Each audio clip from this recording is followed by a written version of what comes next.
respected the Bard. They saw, okay, who's on here? He might just get dove by Clid. We've seen knives like this not really work in the past, but he can get in there. There's the stun, and he is going to get away with the first blood. Alistair is going to have a lot of fun. Looking to make plays. Yeah, it looks like they are. Beyond is going to get here first, though. Rascal a bit indecisive as to what he wants to do. He doesn't want to dive the turret, and he doesn't exactly want to back off, and now he has to flash.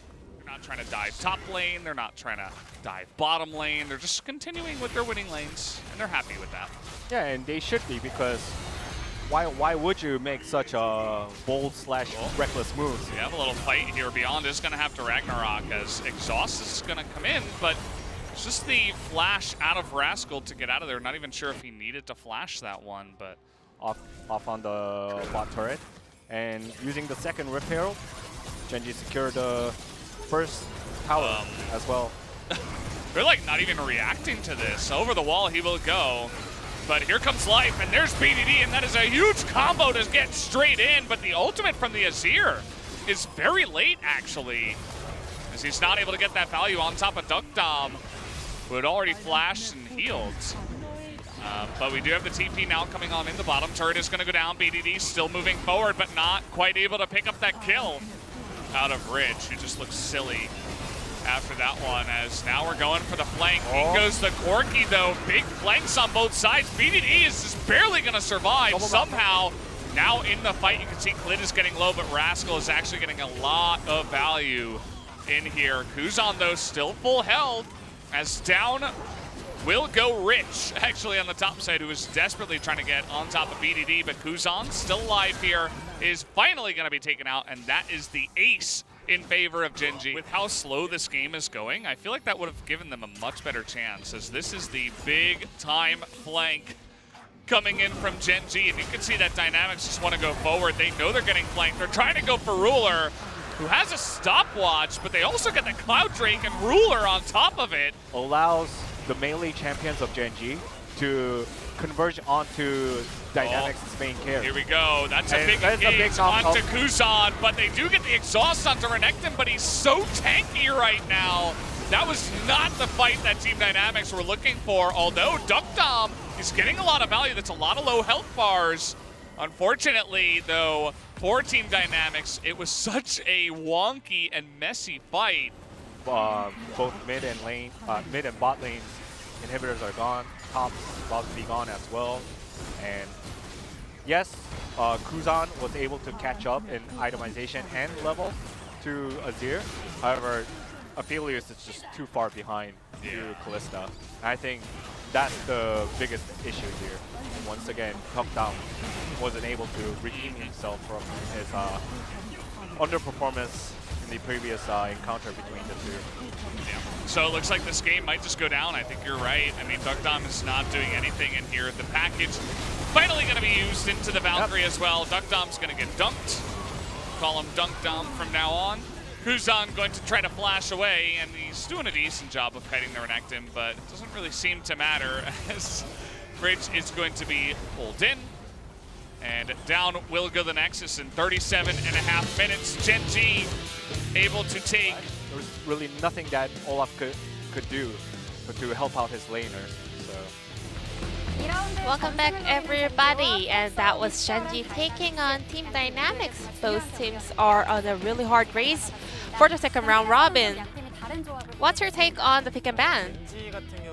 For Gen.G, they were looking for snowballs, and Team Dynamics, they were oriented for the late game potential. Corki, Braum, and Aphelios, they are solely looking for the late game power spike. And Aatrox is not a good pick into the blind pick for Renekton. Dynamics, they were trying to hang on to the late game and find their power spike, but Gen.G, they had a very early actions going on in this game. Team Dynamics, maybe they thought that it is not easy to get any points away from Gen.G in the early phase. They were having just one plan, the late game power spike and the scaling, but Gen.G was successfully able to get early actions up against Team Dynamics. With the early Dragon stacks, they were forcing Gen.G to come out for the Dragon Soul fight. But because Gen.G was taking a lot of time to kind of pause there all around the Dragon Pit, the game got a little bit extended. And Dynamics was able to reach a point where they can see their power spike, but Gen.G safely closed out the game.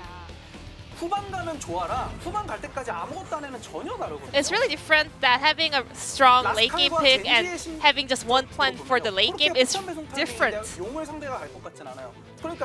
Corki had Super Valkyrie, so he rotated to the top side, so Rascal read his intention and he backed the while. He just hid in that brush. But as he saw Olaf on their control ward, he makes back to the lane, going super safe. It was too obvious that Team Dynamics will be rotating to the Dragon, so Rascal felt safe to come out again. And Team Dynamics, even though they had this priority with this package, they weren't able to pull off any of the proactive performance.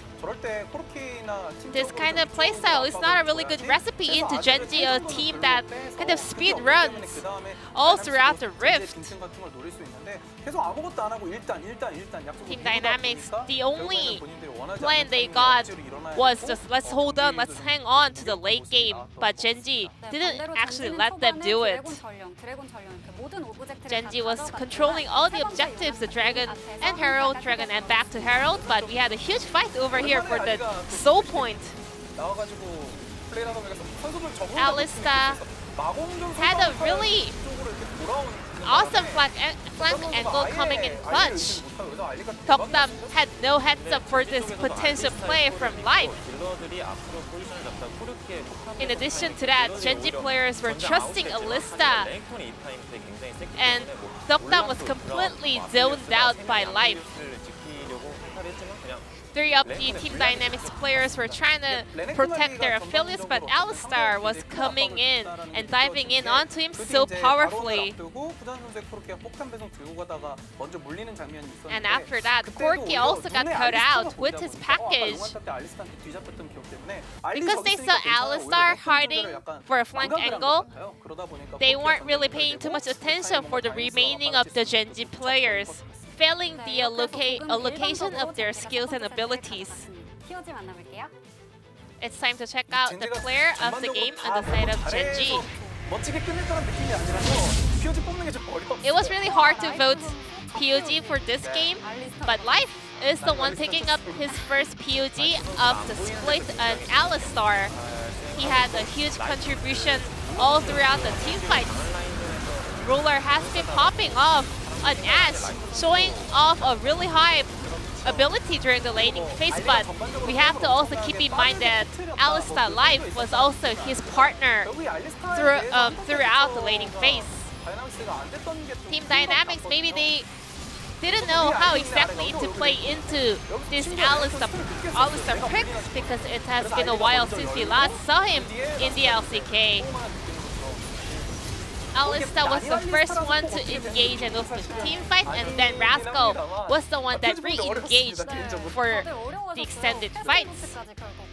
It was a really hard one to vote and find out the POG, so we had casting votes to actually solidify Life's POG point over here. Gen.G picked up a win in game number 1, and it's time to check out the result for game number 2.